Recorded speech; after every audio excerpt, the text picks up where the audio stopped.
Welcome everyone to Monday Match Analysis. I'm Gill. Two things we'll be discussing today. We're going to start off by going over the Nadal-Zverev match, Davis Cup.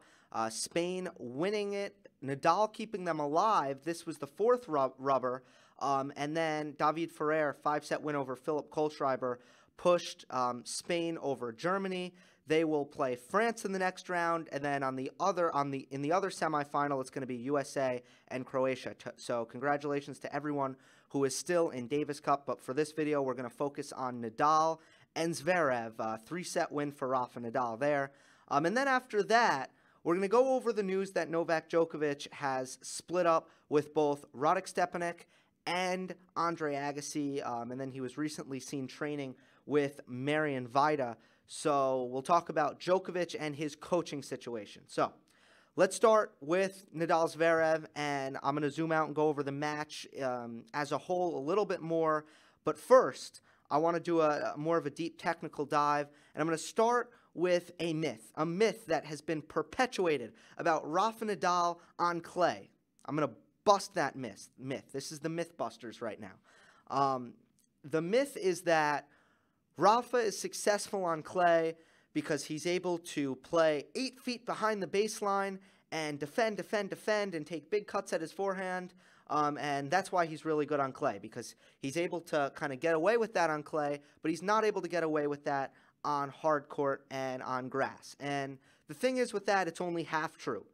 The latter statement is true, that Nadal is not able to get away with the same sort of defensive court positioning that he's able to get away with on clay. This goes for all players. You can play a little bit further behind the baseline. But it's not a true generalization that Rafa's court position on clay is generally defensive.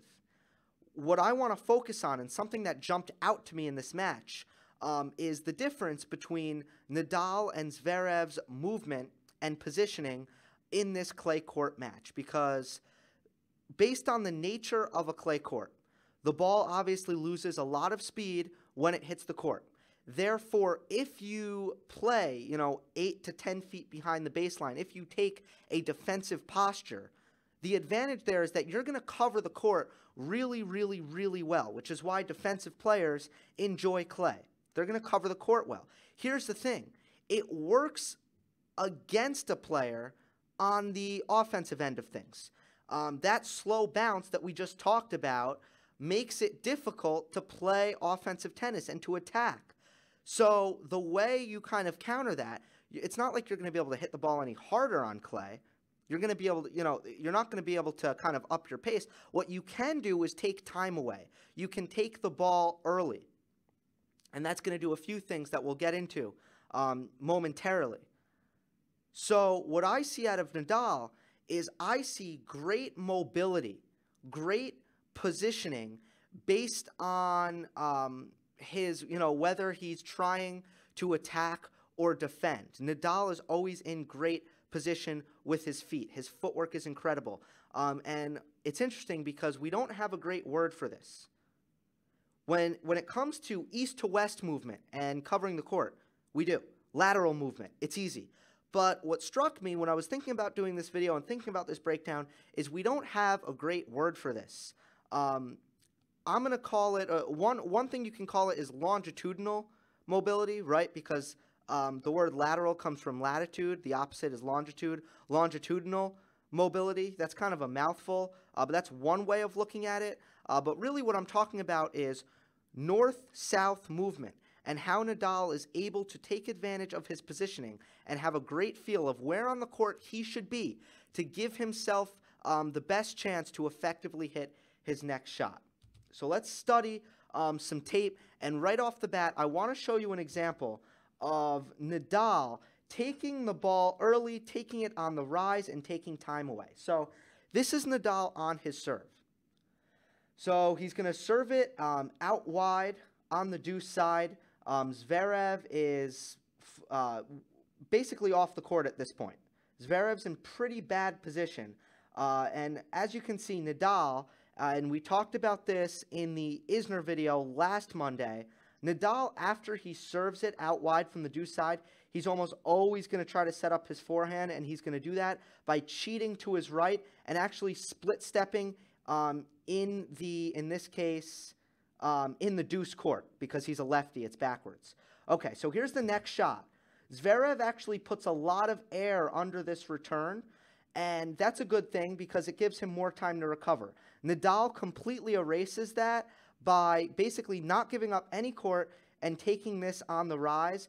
Look how Zverev doesn't even have time to recover to the middle of the court, even though he put a lot of air under this return.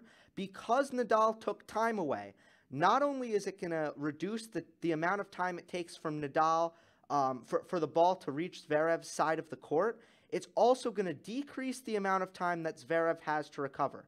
So because Zverev doesn't recover fully in his court position, Nadal's going to pull this down the line. He hits it well. He extends Zverev on his backhand, and Rafa is going to win the point here.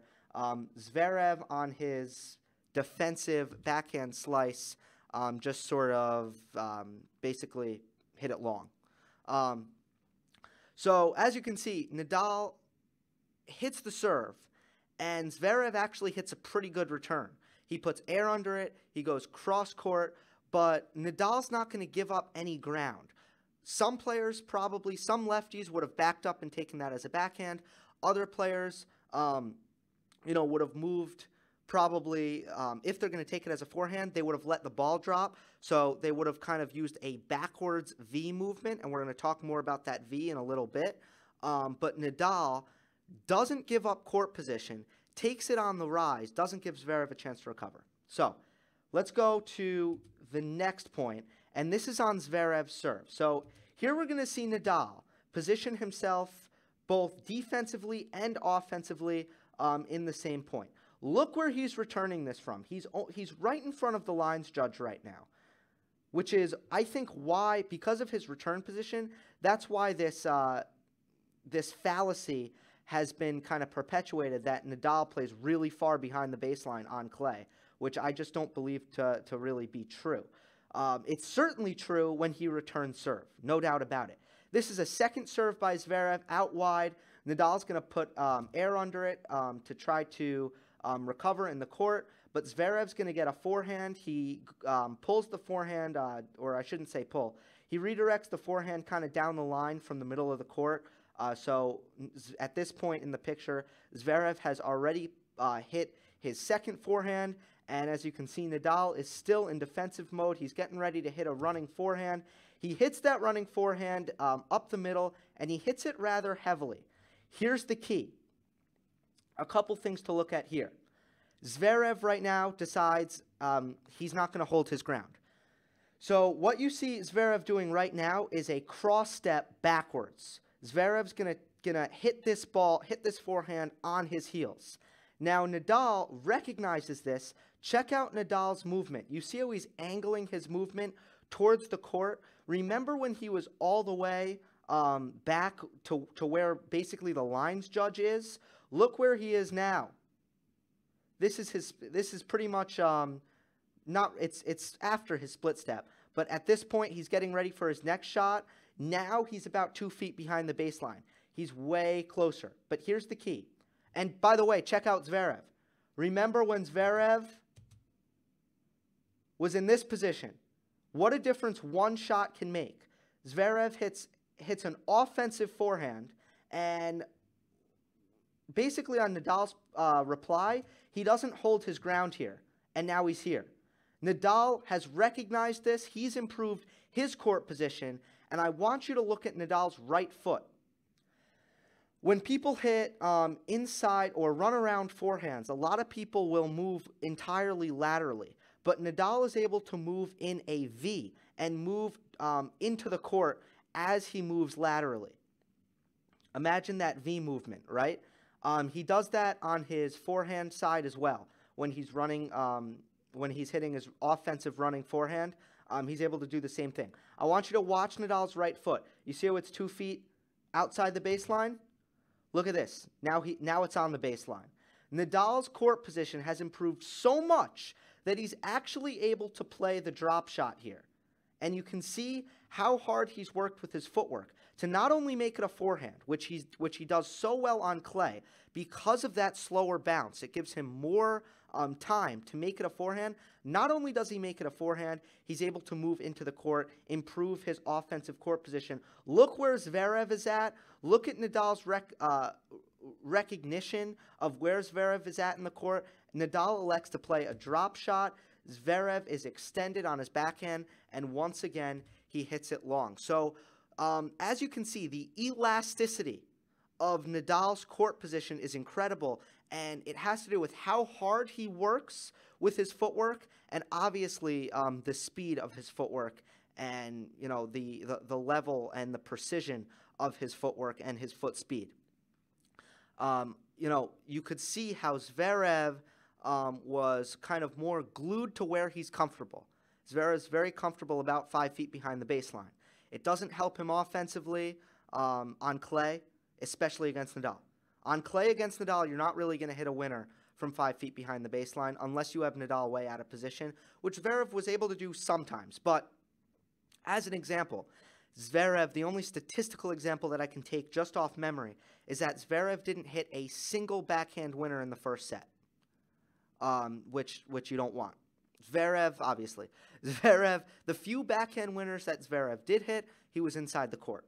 But Zverev had a lot of trouble getting inside the court. So Nadal took this match in pretty straightforward fashion. He did make, at the end of the fifth set, he was at 35 errors, so he might have finished at 35, might have been 36 or 37. Zverev made at least 56. So too many errors for Nadal. I wouldn't expect to see this from Nadal as he gets more comfortable on the clay. Remember, this is only his second match back. I don't think Nadal played particularly well, and Zverev still has a consistency problem. And that's something that we need to recognize and when I say consistency, I don't mean sometimes he plays a really good match, sometimes he plays a really bad match. That also might be true, but what I'm really saying when I mean consistency, it's really his match to match ability to limit the errors. That's what I mean by consistency. He really just makes too many unforced errors at this stage in his career. When it comes to Zverev and this match, he had an opportunity here after Indian Wells, after making the final in Miami. He had an opportunity to play this match, best-of-5 format against Nadal on clay, and introduce himself as a contender to, someone who can challenge Nadal on clay. And he didn't do that. What he showed us is that he has no chance against Nadal on clay. That's what he showed us. And that's not the end of the world for Zverev. I certainly think that because he won Rome last year, or did he just make the final? He might have just made the final. Because he had this incredible run at Rome last year, I think he did just make the final, our expectations became a little bit too high when it comes to Sasha Zverev. And then, I think our expectations remained too high for a fair amount of time, and now I feel like we've lowered our expectations for Sasha Zverev, just mostly because he hasn't able to make noise in a major. He's young. He's still top 5 in the world. So at a certain point, you still should expect a lot from him. But the question is, certainly our expectations were too high after the Rome run and after the Rogers Cup run. But it also might have given us a false impression of Zverev's ability on clay. I'm not sure it's his best surface. His shot tolerance isn't as high as you'd like to see for a clay court player, and his defensive skills aren't as good as what you'd like to see for a clay court player. Now, he has very, very good court coverage, but his technical defensive execution and his racket skills when it comes to defending aren't as high as they could be. So it's not an athleticism problem. It's more of a technical problem, I think, with Zverev's defense. But I don't think he's really all that great a defensive player. And Nadal pretty much dominated this match despite making too many errors. it's very clear that when these two, if these two meet on clay in the future, barring something radically different, Nadal is going to win this matchup on clay. So I don't think that Zverev should have won the match, but certainly he could have at least sent a message that he could be a challenger here, and he failed to do so. I mentioned the consistency problems, the lateral movement, the footwork on clay. He looked a little bit uncomfortable at certain times in this match, but he does have an excuse for that because he couldn't have had that much practice time on clay. So that's something where I think, I reel back and say, I understand if you're Sasha Zverev, why you wouldn't play your best clay court match. You were just playing hard court tennis and probably only had 3 or 4 days to practice on clay, which is not ideal at all. So in that respect, I feel for Sasha Zverev when it comes to that high number of unforced errors and essentially getting dominated in this match. Let's move on to Djokovic. So it's not that Djokovic fired his coach. It's the nature of how he fired his coach, and particularly Andre Agassi. For Radek Stepanek, his people released a long statement, and they had about 3 paragraphs about how Djokovic's relationship with Stepanek will remain strong off the court. Excuse me, about how, he's still a great tennis mind, still a great coach. Basically, what you're used to seeing out of a PR team trying to make the best out of the ending of a relationship. Then, after those 3 paragraphs, 1 sentence on Andre Agassi. It basically said the relationship between Novak and Andre Agassi will also be coming to an end.